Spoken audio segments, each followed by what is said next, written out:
샬롬. 오늘 하루의 첫 시간도 하나님의 말씀과 기도로 하루를 시작하는 성도 여러분들에게 하나님의 은혜와 주님의 평강과 성령의 감동과 인도하심이 함께 하시는 하루가 되시기를 주님의 이름으로 축원합니다. 오늘은 이사야서 10장 1절로 34절의 말씀을 나누도록 하겠습니다. 우리는 9장 8절에서부터 시작되는 이 이사야의 예언은 10장 4절까지 계속됩니다. 특히 본문에서는 불법과 압제에 대한 경고와 이스라엘과 유다에 대한 예언이 포함되어 있습니다. 본문 1절로 4절의 말씀입니다.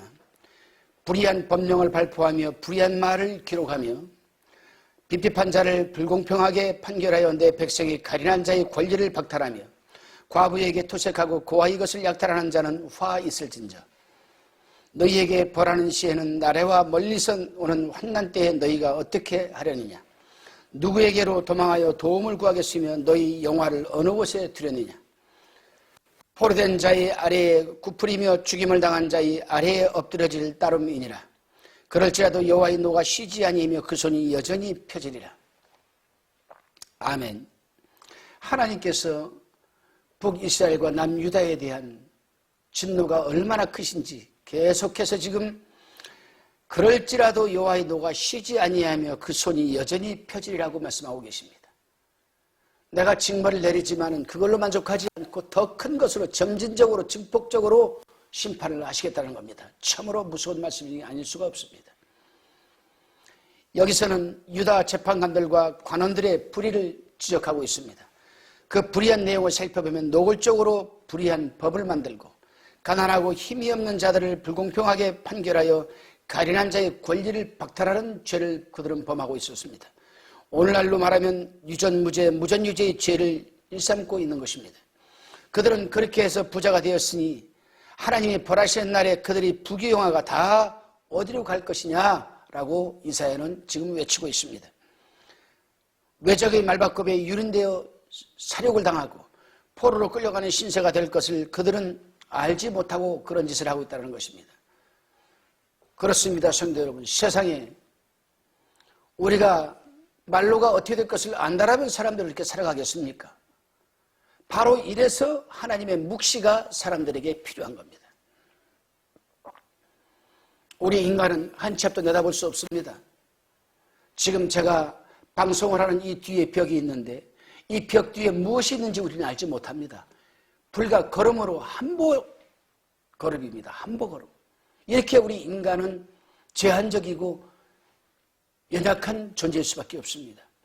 그러나 하나님께서는 창세 전과 창세 후의 하나님, 영원토록 영존하시는 이 만군의 여호와 하나님은 우리 인간이 태어나기 전부터 우리를 이미 아시고 예정하시고 때가 되어 하나님께서 우리를 믿을 수 있는 믿음을 주시고 천국 반열에 세워주셨습니다. 그런 하나님 앞에서 우리 인간이 무엇을 내놓을 수 있으며 무엇을 자랑할 수가 있고 무엇을 우리가 담보로 하고 살아갈 수가 있겠습니까? 하나님은 이 이사야 선지자를 통해서 세상에 취해서 살아가는 자들의 말로가 이렇게 될 것이다. 이걸 지금 말씀하고 계시는데 이들은 지금 듣지 않고 있다는 것입니다. 세상에서 불의함으로 군림하는 자들, 그들이 불의한 것으로 부유함을 누리고 살아도 7, 80년 이상은 아마 살아가지 못할 것입니다. 왜냐하면 성경에 인간이 70이요 강건하면 80이라 할지라도 수고와 슬픔뿐이라고 말하고 있기 때문입니다. 그 이후에는 땅을 치고 후에도 돌이킬 수 없는 하나님이 심판이 기다리고 있을 것을 우리는 알지 못하고 있습니다. 안다라면요 그렇게 살아가겠습니까? 본문 5절로 11절의 말씀입니다. 화 있을진저 아수르 사람이여 그는 나의 진로의 막대기요 그 손의 몽둥이는 나의 분하니라. 내가 그를 보니 한 나라를 치게 하며 내가 그에게 명하여 나의 노한 백성을 쳐서 탈취하며 노력하게 하며 또 그들을 가로상이 진흙같이 짓밟게 하려 하거늘 그의 뜻은 이같지 아니하며 그 마음의 생각도 이같지 아니하고 오직 그 마음의 허다한 나라를 파괴하며 멸절을 하여 이르기를 나의 방백들은 다 왕이 아니냐 갈로는 갈그미스와 같지 아니하며 하맛은 아르밧 같지 아니하며 사마리아는 다메섹 같지 아니하냐. 내 손이 이미 신상을 섬기는 나라에 미쳤나니 그 조각한 신상이 예루살렘과 사마리아의 신상보다 우승하였느니라. 내가 사마리아와 그 신상에 행한 같이 예루살렘과 그 신상에게 행치 못하겠느냐 하도다. 아멘. 하나님께서 자기 백성을 징계하시는데 아수르를 사용하는 것은 단지 징계의 막대기에 여러분 불과한 겁니다. 이것은 아수르 그 자체가 의롭거나 선해서 하나님께서 아수르를 들어서 이스라엘을 치게 하시는 것은 아닙니다. 여기에도 하나님의 섭리가 있습니다. 여기에도 쉽게 얘기한다라면은 하나님께서 아수르가 평소에 살아가는 삶이 보시기에 좋지 않습니다. 악을 행합니다. 그러나 저 아수르를 들어서 하나님이 사용하시는 이유가 무엇인가? 그 들어서 사용하는 과정에서 아수르가 겸손히 낮아지고 하나님이 나를 들어 쓰신다라는 깨달음이 있어 순종을 하고 하나님이 원하시는 그 이상 그 이하도 아닌 하나님의 말씀에 따라 살아간다라면 아수르는 분명 구원받을 것입니다. 그러나 그렇지 못할 때에 거기에서 또 하나님은 그들의 징계할 징계거리를 찾는 것이 하나님의 섭리가 아니겠습니까? 그런 차원에서 아수르는 스스로 교만하여 승리한 줄 알고 오인하고 예루살렘을 파괴시키되 하나님의 성전까지 파괴시키고 혹독할 정도로 하나님의 백성들을 그들은 포로로 잡아가고 다스리고 죽이고 살육하고 빼앗고 강간을 하고 말았습니다. 만왕의 왕이신 여러분 하나님, 예루살렘의 신상, 하나님의 상을 의미하는 것입니다. 하나님의 신상이 없지요. 하나님의 성전이고 신상입니다. 하나님의 성전 안에는 여러 가지 제사를 필요한 기명들이 있습니다. 그 기명들을 다 빼앗아 가서 훗날 느부갓네살이 죽고 그 손자가 왕이 되었을 때에 그 하나님의 기명을 창고에서 꺼내들어 그를 술잔을 삼고 세상 유혹의 도구로 삼았을 때 하나님의 진노가 또한 극에 달하여서 메대와 바사를 멸망시키게 되는 역사가 일어납니다. 그렇다면 우리가 지나온 삶을 돌이켜봤을 때, 지나온 역사를 돌이켜봤을 때, 아하, 느부갓네살은 그래도 하나님을 무서워하여 하나님의 성전에서 하나님의 성전을 회파하고 거기에서 하나님의 제사드리는 기명을 빼앗아 갔지만 하나님이 두려워서 그 기명을 보물 창고에 그냥 보관만 하고 있었던 겁니다. 그러나 그 손자는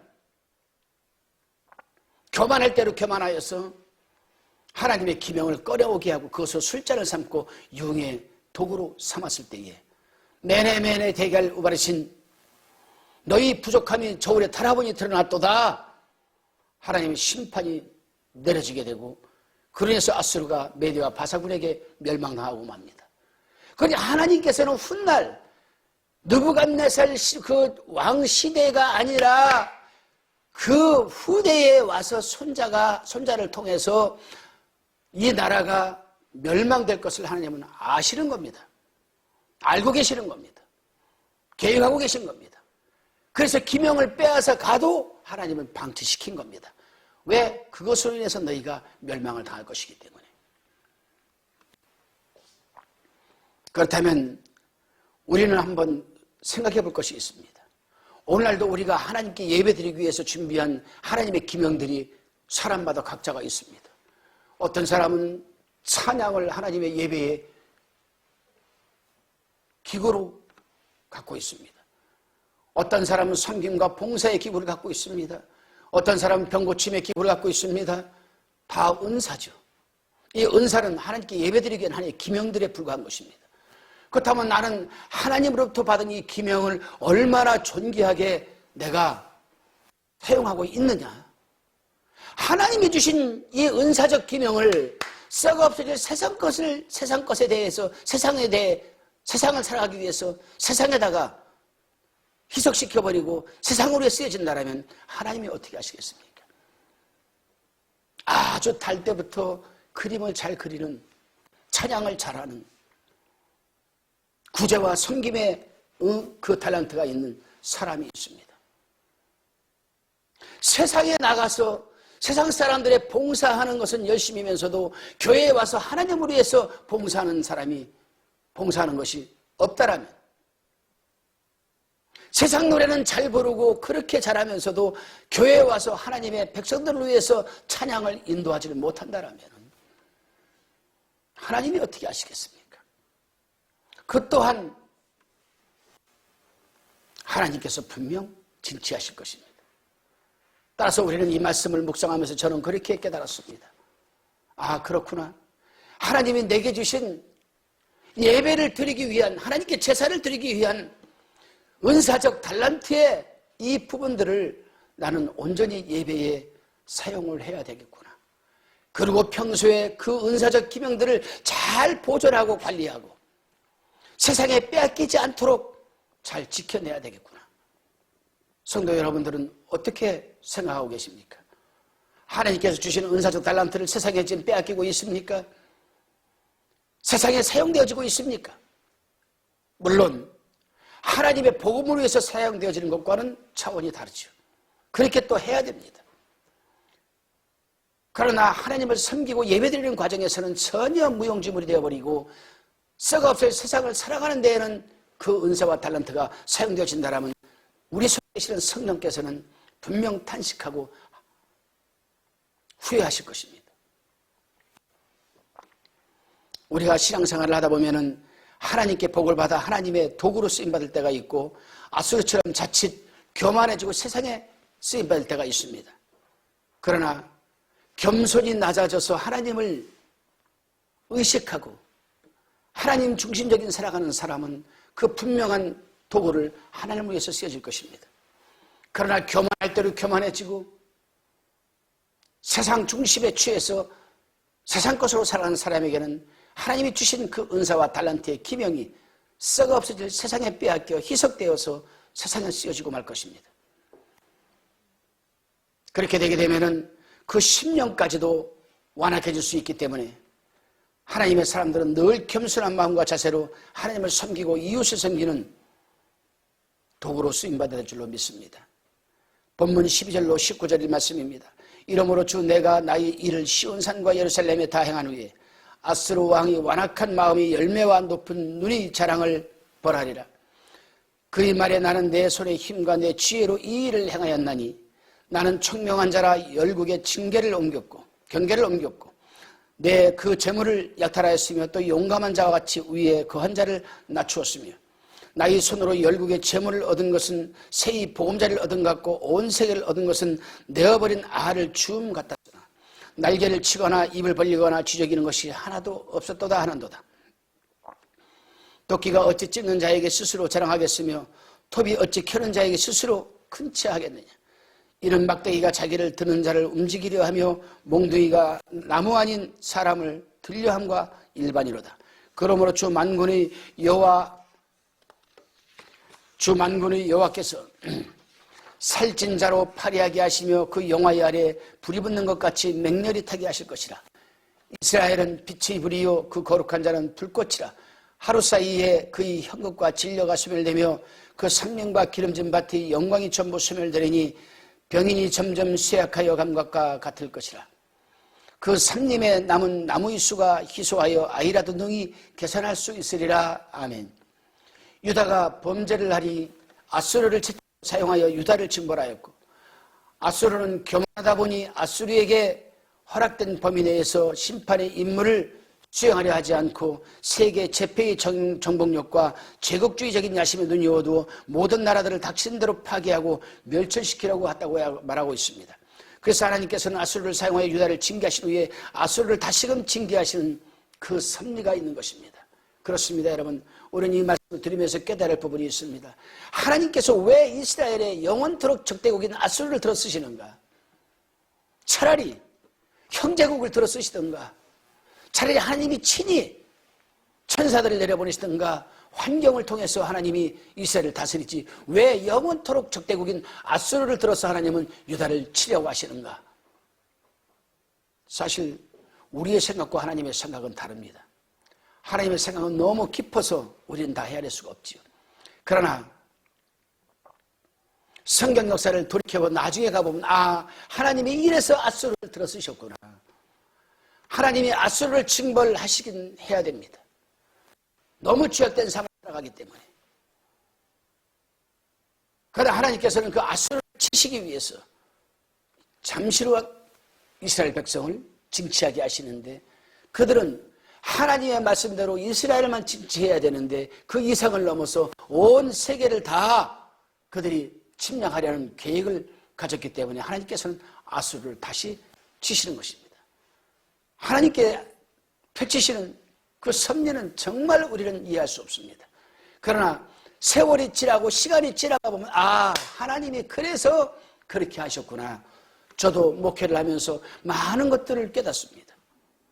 지금은 도저히 이해가 안 되고 받아들일 수가 없는 상황임에도 불구하고 그 말씀에 내가 순종을 했을 때 하나님이 일하시는 모습을 보게 되면 이래서 하나님이 이러라고 하셨구나. 하나님이 이래서 그렇게 하셨구나. 그저 아버지 앞에 머리를 숙일 수밖에 없습니다. 그렇습니다. 성도 여러분, 우리는 여기서 한 가지를 교훈받게 됩니다. 하나님의 일꾼으로 쓰임받고 있는 우리는 하나님의 사명을 감당하면서 신령한 일꾼으로 온유한 마음과 자세로 일관하되 누구든지 상대를 판단하고 정죄하려기보다는 나도 저렇게 될 수 있거나라는 경각심을 갖고 겸손한 가운데 하나님의 인도하심에 따라 우리가 쓰임을 받아야 되는 줄로 믿습니다. 본문 20절로 23절에 보게 되니까 20절에 그날에 이스라엘의 남은 자와 야곱 족속의 가난한 자들이 다시는 자기를 친자를 의뢰치 아니하고 이스라엘의 거룩하신 자를 여호와를 진실히 의뢰하리니 남은 자 곧 야곱의 남은 자가 능하신 하나님께 돌아올 것이라. 이스라엘이여 내 백성이 바다의 모래 같을지라. 남은 자만 돌아오리니 넘치는 공의로 회멸이 작정되었습니다. 이미 작정되었은즉 주 만군의 여호와께서 온 세계 중에 끝까지 행하시리라. 이 말씀 중에서 22절에 이스라엘이여 내 백성이 바다의 모래 같을지라도 남은 자만 돌아오리니, 굉장히 중요한 말씀입니다. 아무리 이스라엘 백성들이 모래알처럼 많다 할지라도 하나님께서 구원하시기로 작정된 자만 돌아올 것이다. 작정된 자만. 이 말씀을 우리가 역사적으로, 성경 역사적으로 한번 생각해 봅시다. 당시에 아수르나 바벨론에 풀려갔던 자들이 있었습니다. 그런데 그곳에 그들이 70년을 살면서, 바벨론에 살면서 열심히 일을 해가지고 바벨론에 자리를 잡은 사람들이 있었습니다. 그들은 이제 바벨론에서 떵떵거리고 살았습니다. 그래서 하나님께서는 고레스라는 왕을 등극시켜서 고레스 칙령을 선포하게 하여 너희 이스라엘 사람들은, 하나님을 섬기는 사람들은 다 고토로 돌아가서 하나님의 성전을 재건하고 성을 재건하라고 칙령을 선포했습니다. 포로 해방입니다. 이때에 그들이 다 돌아왔습니까? 안 돌아왔습니다. 바벨론에서 자리를 잡고 떵떵거리고 사는 사람들은 하나도 돌아오지 않았습니다. 바로 이런 차원의 말씀입니다. 아무리 모래처럼 많은 수가 있을지라도 하나님께서 구원하시기로 작정한 자만 돌아올 것이다. 이 말씀을 우리가 오늘날 우리의 삶에 적용을 시켜보게 되면은 이 세상에 모래알처럼 무수히 많은 사람이 있어도 하나님께 선택받아 구원된 자만이, 하늘의 생명책에 기록된 자만이 구원을 받을 수 있다는 얘기입니다. 이 가운데에는 물론 전 세계에 얼마나 많은 사람들이 예수 그리스도를 구주로 믿습니까? 얼마나 많은 사람들이 하나님을 믿습니까? 과연 다 그들이 구원받을 수 있을까요? 아닙니다. 남은 자만, 정말 온전히 그 구원을 이루어가서 주님이 부르신 날까지 믿음을 잃지 않고 하나님의 말씀에 순종하여 열매를 맺어가는 사람만이 구원을 받을 수가 있다는 겁니다. 가룟유다도 처음에는 그렇게 타락할 줄 몰랐습니다. 사도 바울의 동역자 데마도 세상으로 돌아갈 줄은 자기도 몰랐을 것입니다. 이 말씀의 의미는 무엇입니까? 하나님을 믿는다는 것이 그만큼 힘들다는 것입니다. 하나님을 믿으면서도 세상을 사랑했던 데마, 그는 결국 세상으로 돌아갔습니다. 예수님의 돈계를 맡았던, 재정을 맡았던 가룟유다가 예수님을 팔아먹을 줄은 자기 자신도 몰랐을 것입니다. 무엇 때문에 이렇게 되었을까요? 지난장에서 제가 여러분 말씀을 드렸습니다. 9장에서 제가 나눔을 드리면서 그렇게 말씀을 했습니다. 하나님으로부터 특혜를 받는 자에게는 책임이 따른다. 그 책임은 무엇인가? 바로 헌신과 섬김과 희생입니다.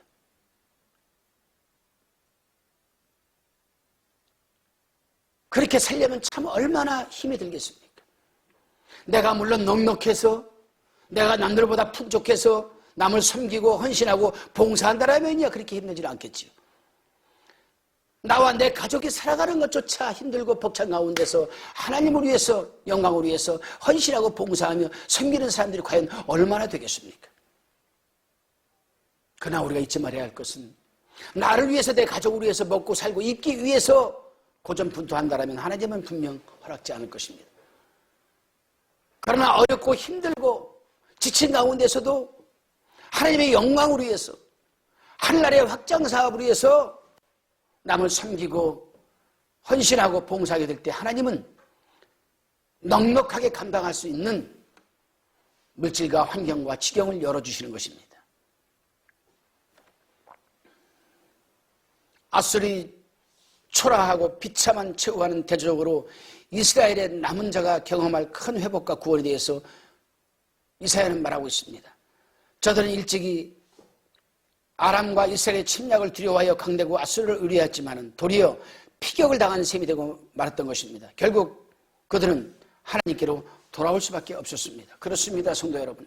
오늘날도 하나님께 징계를 받은 후에 두 손 두 팔 다 들고 하나님 앞으로 돌아온 자들이 얼마나 많은지 모릅니다. 저는 그러한 하나님의 백성들과 상담도 해보고 또 친히 눈으로 목도해보기도 했습니다. 처음에는 어려울 때는 새벽 기도부터 하나님 앞에 나와 작정 기도를 해가면서 울며 불며 몸부림을 치고 그러다가 하나님께서 가련히 여겨서 긍휼을 베풀어 그 사람의 환경과 지경을 넓혀주고 삶의 안정된 삶을 살아가게 하고 어느부턴가 그 사람이 교만해지면서 목사를 대적하고 목사를 교회에서 쫓아내려고 하고 성도들에게 시험거리가 되며 결국에 하나님께서 그 사람에게 손을 대어 두 손 두 발 다 들고 하나님 앞에 나와 눈물로 통에 잡아가는 사람들을 저는 지켜봤습니다. 사랑하는 성도 여러분, 우리는 하나님에게 징계를 받기 전에 먼저 전폭적으로 하나님을 사랑하고 그 영광을 위해서 살아가야 하고 또 그렇게 살아갈 때 하나님께서는 우리에게 더 큰 복을 도와줄 줄로 믿으시기를 바랍니다. 본문 24절에서 32절 말씀입니다. 24절에 주 만군의 여호와께서 가라사대 시온에 거한 나의 백성들아 아수르 사람이 애굽을 본받아 막대기로 너를 때리며 몽둥이를 들어 너를 칠지라도 그를 두려워 말라. 내가 불구에 내게는 분을 그치고 너를 옮겨 그들을 멸하리라 하시도다. 만군의 여호와께서 채찍을 들어 그를 치시되 오랫반석에서 미디안 사람을 쳐주신 것 같이 하실 것이며 막대기를 드시되 바다를 향하여 애굽에 드신 것 같이 하실 것이라. 그날에 그의 무거운 짐이 내 어깨에서 떠나고 그의 멍에가 내 목에서 벗겨지되 기름진 가닥에 멍에가 부러지리라. 아수르 왕이 아야스에 이르러 미그론을 지나 믹마스의 치중을 머무르고 영을 넘어 게바에서 유숙함에 라마는 떨고 사울이 기브아 사람은 도망하도다. 딸 갈리마 큰 소리로 외칠지어다.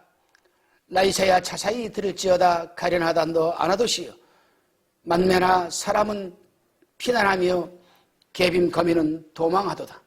이날에 그가 노베에서 쉬고 딸 시온산 곧 예루살렘산을 향하여 그 손을 흔들리로다. 아멘. 이제 하나님께서 유다 백성을 보호하시기 위해서 아수르를 유하지 말라고 지금 위로하고 있습니다. 아수르가 대군을 이끌고 위풍당당하게 침략을 해도 하나님께서는 그들을 일격에 물리치시겠다고 하십니다. 하룻밤 사이에 아수르 대군을 5,000명을 몰살시켰습니다. 이러한 기록이 19장 35절로 37절에 자세히 기록되어 있습니다.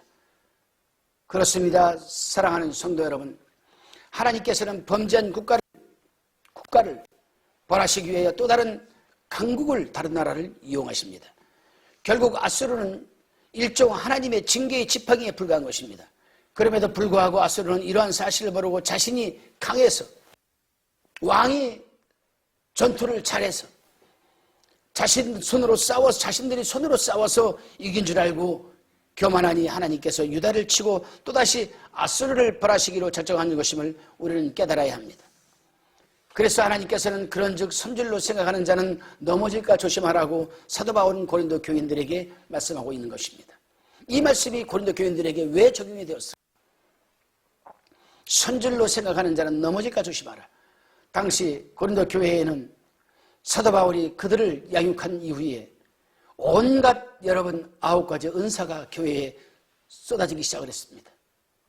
병 고치는 은사, 지식의 은사, 지혜의 은사로부터 시작을 해서 참, 그러나 이들이 더 겸손히 낮아져서 그 하나님이 주신 은사를 하나님의 영광을 위해서 사용되어져야 되는데 서로가 파당을 만들고 나는 게바파라, 나는 바울파라, 나는 그리스도파라, 나는 베드로파라 하면서 그들은 자신들의 은사가, 자기 받은 은사가 최고라는 교만을 떨게 될 때에 사도 바울로부터 이런 채찍의 말씀을 듣게 된 것입니다. 우리는 그렇습니다.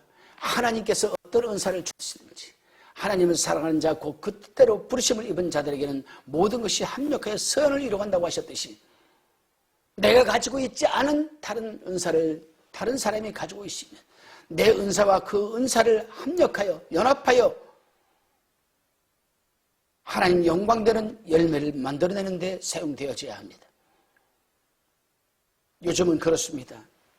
잘못된 이상한 은사를 보게 되면 그 은사가 자기의 열심과 노력으로 된 줄로 믿습니다. 물론 어느 정도 자신의 열심과 노력은 있어야 되겠지요. 그러나 그것은 온전히 하나님을 사모하는 그런 심중에서 그 은사가 내려지는 것입니다. 그런데 그 은사를 가지고 하나님의 영광과 교회의 부흥과 하늘나라의 확장 지경을 위해서 쓰임받아야 함에도 불구하고 자신의 먹고 입고 마시는 물질을 충족시키는데 그 은사가 사용되어진다면 그들 또한 아수르와 동일할 수밖에 없는 것입니다. 머지않아 하나님의 징계가 그들에게 또 임할 것입니다. 본문 33절로 34절 말씀입니다. 33절에 주 여호와의 만군의 여호와께서 혁혁한 위력으로 그 가지를 꺾으시리니 그 장대한 자가 찍힐 것이요 높은 자가 낮아질 것이며 철로 그 빡빡한 산림을 베시리니 레바논이 권능 있는 자에게 작벌을 당하리라. 아멘. 이사야는 다시금 아수르 멸망에 대한 예언을 합니다. 아수르의 강대한 군대의 세력을 마치 레바논의 그 빽빽한 산림 같은 무성함으로 인정을 하지만 한순간에 철로 베어버리는 것처럼 이사야를 통해서 예언을 하고 있습니다. 이것은 하나님에 의해서 철저히 한순간에 파괴될 것을 가리키는 것입니다. 그렇습니다. 성도 여러분, 우리가 때때로 또 때로는 원하든 원치 않든 하나님의 도구로서 남의 죄악을 징계할 때가 있습니다.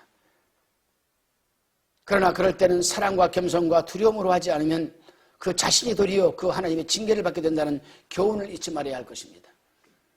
우리는 남을 판단하고 남을 징계하고 징치하기 전에 우리가 먼저 신령한 사람이 되어서 영적인 사람이 되어서 나 자신을 돌아보고 나도 저렇게 될까 두려워하는 신명을 갖게 될 때에 하나님께서는 그 상대를 변화시키고 우리에게도 한량없는 하나님의 은혜가 임하는 줄로 믿으시기를 바랍니다. 우리 다 같이 기도하겠습니다. 기도하시면서 오늘 우리가 나눈 말씀을 붙들고 하나님 앞에 기도하시기를 바랍니다. 살아계신 아버지 하나님, 우리가 하나님의 뜻으로 말미암아 높은 위치에 앉을 수도 있고 반면에 낮은 위치에 처할 수도 있습니다. 하나님의 일을 감당해 나가는 데 있어서 우리가 원하는 원치 않던 죄악된 자들을 징계할 때가 있을 것입니다. 아니 분면할 때가 있을 것입니다. 그럴 때에는 무엇보다도 신령한 마음과 사랑과 겸손한 자세로서 나도 저렇게 될 수 있구나 하는 두려움으로 감당하게 하옵소서. 감사드리오며 예수님의 이름으로 기도드리옵나이다. 아멘.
화평방송 구독, 좋아요 부탁드립니다. 감사합니다.